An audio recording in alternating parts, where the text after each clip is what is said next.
Le fils d'une de mes amies a été harcelé sur les réseaux sociaux. En tant que maman d'ado, je me demandais si ça arrivait à mon fils. En tant que parent, comment je dois réagir et l'accompagner. Il est beaucoup question aujourd'hui, en effet, de cyberharcèlement. Alors, je crois qu'il faut bien avoir à l'esprit deux choses. La première, c'est que l'enfant qui est cyberharcelé, en règle générale, il est également harcelé dans la réalité de sa vie quotidienne à l'école.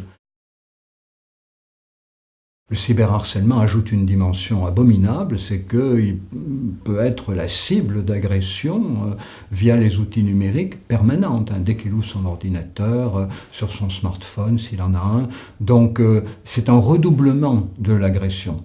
Mais ce qu'il faut savoir aussi, c'est que beaucoup d'enfants peuvent se sentir malmenés quand ils vont sur Internet, simplement parce qu'ils ont affaire à des camarades qui n'ont pas intégré la logique d'Internet. J'en vois pour preuve le fait que beaucoup de directeurs d'établissement actuellement me disent qu'ils passent leur lundi matin à séparer des enfants qui sont en train de s'affronter physiquement.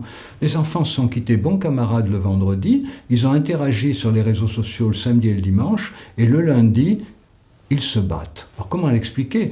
Tout simplement par le fait que ces enfants, personne leur a expliqué la logique d'Internet, qui est une logique qui favorise la caricature, qui favorise l'expression péremptoire, qui favorise même l'insulte très vite. Les réseaux sociaux, très vite, on le voit sur les forums, les propos deviennent violents.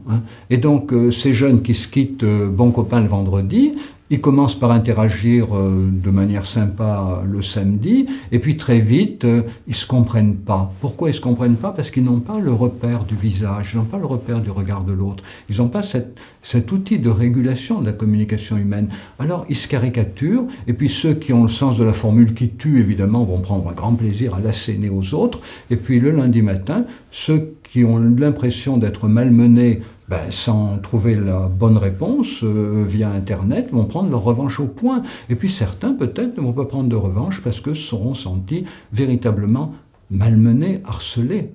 Donc il faut bien prendre en compte dans cette question du harcèlement un mauvais usage, une mauvaise compréhension des outils numériques. Et ça, il faut l'expliquer aux enfants. Alors après, il y a évidemment des formes de harcèlement bien réelles, lorsque des enfants relayent des malveillances contre l'un de leurs camarades.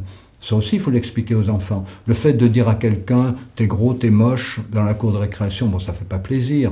S'il y a 2-3 camarades qui le disent, ça ne fait pas plaisir non plus. Mais s'il y en a 50 qui se mettent à le relayer, la même chose.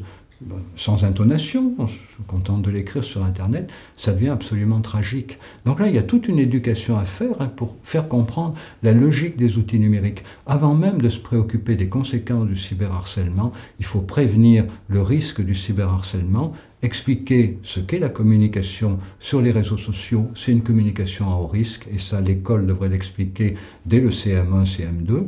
Et puis d'autre part, expliquer aux enfants qu'une insulte banale, relayée par 50 personnes, elle est plus banale du tout, et que ça peut faire extrêmement mal, et que agresseur aujourd'hui, victime demain. Donc il faut apprendre à fonctionner autrement.